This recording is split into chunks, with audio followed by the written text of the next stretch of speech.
l'anno giudiziario 2015 della sezione giurisdizionale della Corte dei Conti per il Veneto. L'udienza è aperta.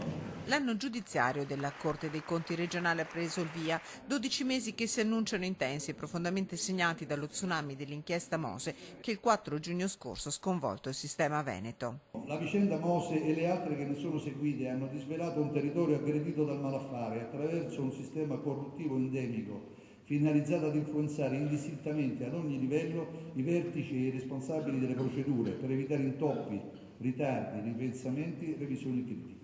Un sistema endemico ad oltre 20 anni da Tangentopoli e dall'avvio dei lavori della costruzione delle dighe mobili, un'opera guardata da tutto il mondo. Sul Mose la magistratura contabile sta avviando le indagini per recuperare il più possibile le casse dello Stato, dopo i patteggiamenti sul fronte del danno all'immagine a titolo di risarcimento da parte di funzionari pubblici corrotti, per poi passare al pagamento delle tangenti che hanno gravato le casse della pubblica amministrazione. La partenza è concreta, gli accertamenti fiscali della Guardia di Finanza con una spada di Damocle.